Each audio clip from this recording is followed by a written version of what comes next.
Hello, good evening po sa lahat. Ayan, gusto ko lang gumawa ng video about doon sa natanggap kong charity. Ayan, dahil po ilang beses nag-send sa akin ng video yung pamangkin ko, yung nanay ko. Hindi siya umaabot ng 2 minutes. 1 minute lang talaga. Kanina, pinagawa ko po siya ulit. Ay, kahapon pala. Pinagawa po ulit siya. Ang ipinasa lang sa akin is 1 minute and 20 seconds. Kasi nga, hindi daw po niya kayang mahaba. Nihingal po kasi yung pamangkin ko. Ayan. May sakit nga po kasi siya. Ang sakit po niya is yung merong tubig yung baga niya. Tapos, yung dugo nga po niya is nagpuputi.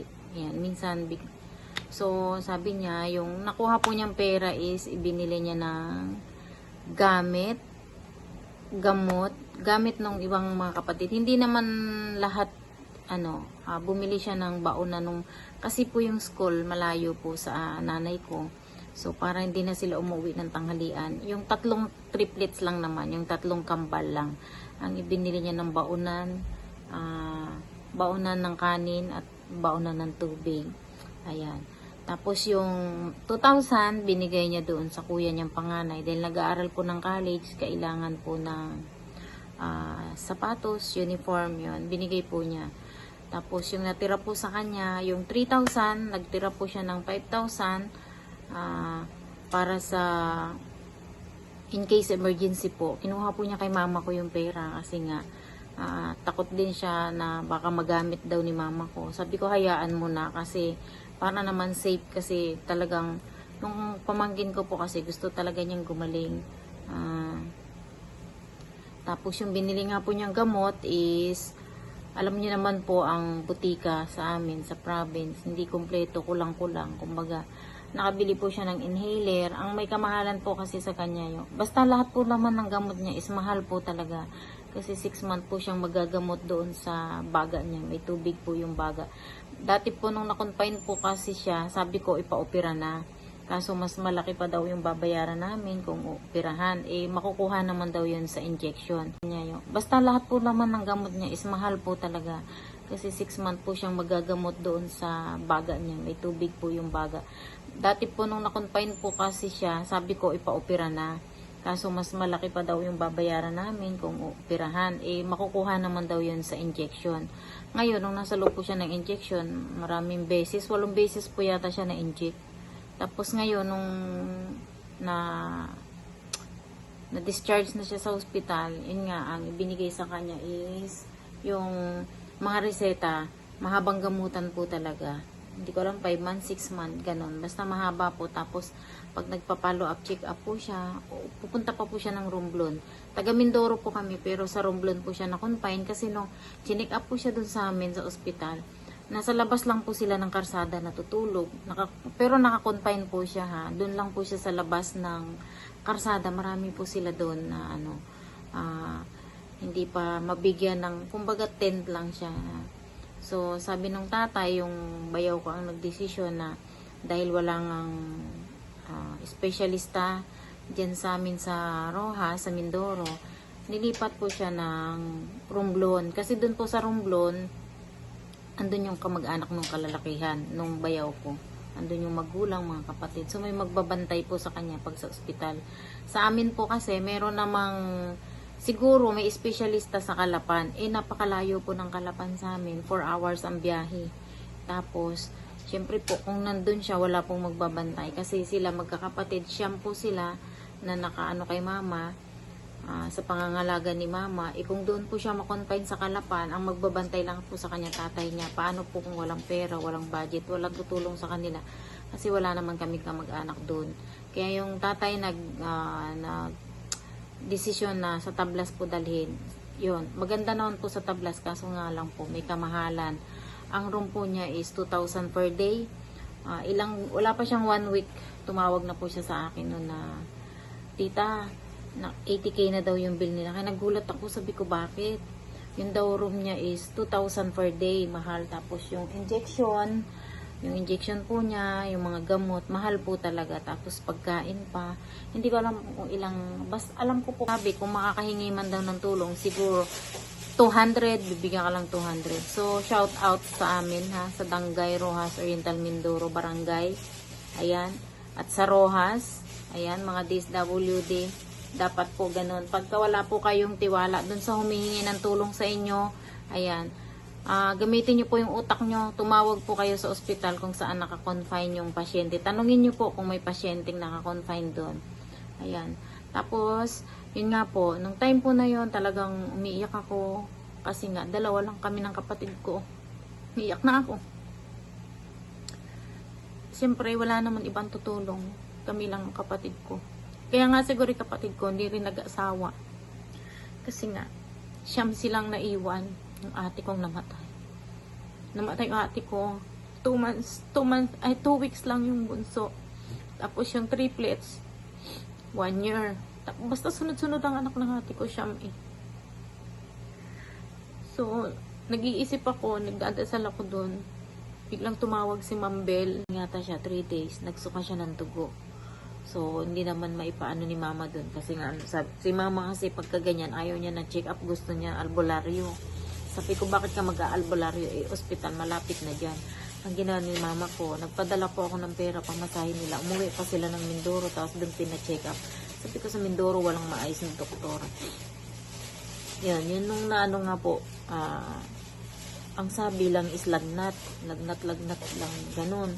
Tapos ngayon, hindi siya nahihilo po siya palagi eh. Tapos, ngayon, ginawa nga nung tatay, dinala na lang, transfer na lang kasi wala namang maayos na kwarto dun sa ospital namin, sa labas lang sila.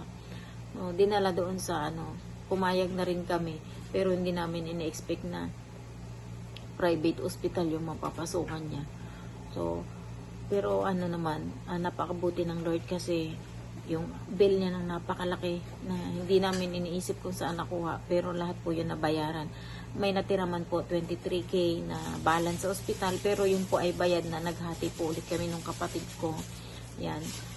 Sabi ko sa kanya, yung kapatid ko lang po ang nag-fully paid. Sabi ko sa kanya, hati kami, yung kung ano yung binayaran niya, magbibigay ako sa kanya para isahang padala. Kasi kung padala siya, padala ako, sayang din po yung ibabayad sa remittance.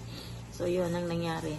So, ayan, ako po kasi talaga,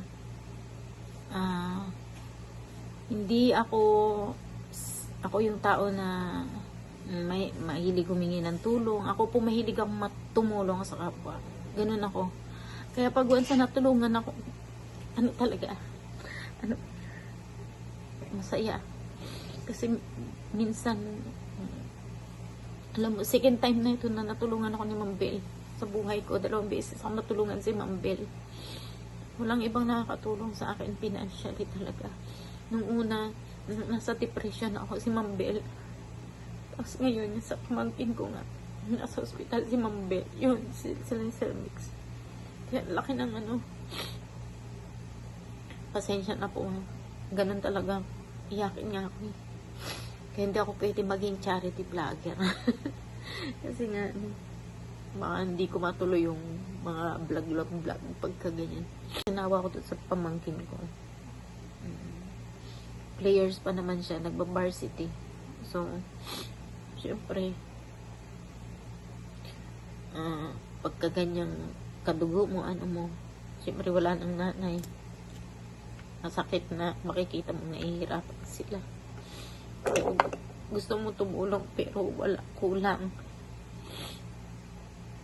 So yun lang. Ayoko na magkwento ng mahaba. Ang haba na ng video ko. Ayan. Thank you, Ma'am Bell. Sir Color Mix TV, maraming salamat. Lalong-lalo na sa It's a Thai Family. Ayan, maraming salamat. Kung hindi ako nakapasok sa It's a Thai Family, siguro hanggang ngayon, ayan, yung pamangkin ko, walang iniinom na gamot. Kasi, kaya sabi nga ni Mama, nung hindi pa nabibigay yung financial na tulong ng It's a Thai Family, yung pamangkin ko daw laging umiyak, nagagalit. Kasi nga, wala na siyang gamot. Sabi, Mama, ito na lang gamot ko, walang pera. Tawag ka kay tita mo. Tumatawag po siya sa akin. Nag-chat, tita, wala na akong gamot. Sabi ko, wala pa akong pera, wala pa akong sweldo. Doon naman, sabi ko, kay tita mo muna doon sa isa naman. Tatawag, sabi ng kapatid ko, wala na, nabigay ko na kay kuya mo. Kasi nga, dalawa po yung nag-aaral ng kolehiyo. Tapos may mga kapatid pa siyang mga maliliit din. Tapos hindi lang yun ang pamangkin na tinutulungan ng kapatid ko. May mga ibang pamangkin pa. Yan. Kaya, ang laking tulong talaga yung bigay ng It's a Thai Family. Kaya maraming salamat po talaga, Sir Mix. Walang hanggang pasasalamat yan. Isang malaking utang na loob po namin sa inyo yan, Sir Mix, sa It's a Thai Family, Ma'am Ben. Ayan. Maniwala kahit sa hindi. Talaga nung tinawagan ako ni Ma'am Bill, umiyak ako kay Ma'am Bill kasi nung time na yun talagang kailangan ko ng pera. Ayan. Thank you po talaga. Ayan. Good luck po sa atin, sa ating charity. Sana lumago yan, makilala ang It's a Thai Family bilang charity vlogger. Ayan. Sa lahat ng mga ka-group natin. Ayan. Patuloy lang tayo sa buhay. Huwag tayong mawalan ng pag-asa kasi lahat naman yan ay kung ano man yung binibitawan natin, ibabalik naman yan talaga ni Lord sa atin. Yung sabi nga, ibabalik yan. Hello po sa It's a Thai Family, lalo po sa pamumuno ni Sir Color Mix TV at Belsky TV. Lubos po akong nagpapasalamat sa tulong pinansyal niyo po para sa akin. Malaki pong tulong ito para po sa mahaba kong gamutan. At lubos din po akong nagpapasalamat dahil may pambili na rin po ng gamit sa school yung mga kapatid ko. At pang tatlo po ako sa aming magkakapatid. Siyam po kami. Ang tatay ko po ay isang pailante lang po sa truck. Hindi po sapat yung kinikita niya para po sa amin. Lalo na po na may college po kami. Yung mama ko naman po ay wala na. Tanging yung lola ko na lang po yung nag-aalaga sa amin. Maraming salamat po. Sana po marami kayong matutulungan. Hindi lang po ako. Sana po lumago po lalo yung channel nyo at sana po supportan po kayo ng mga iba pang mga tao na nakaka-appreciate ng tulong at sa video nyo po. Maraming salamat po sa binigay nyong tulong para po sa akin at sa aking mga kapatid. Malaking tulong po ito para mabawasan po yung gastusin ko pambili po ng gamot. At sa mga gamit na kailanganin ng mga kapatid ko. Ito po yung mga nabili na po namin. Yan po. Tapos may natira pa po sa akin na kulang pa po kasi itong gamot na nabili ko. Bibili po ako sa susunod na araw kasi wala na daw pong available po na gamot na yun. Maraming salamat po. Lalo na po kay Tita Yet sa Yet Collection po. Maraming salamat po. Maraming salamat po sa pagbibigay sa amin. Sana po marami pa pong biyaya ang dumating sa buhay nyo dahil po sa tulong na binigay nyo po sa amin. Yun lang po.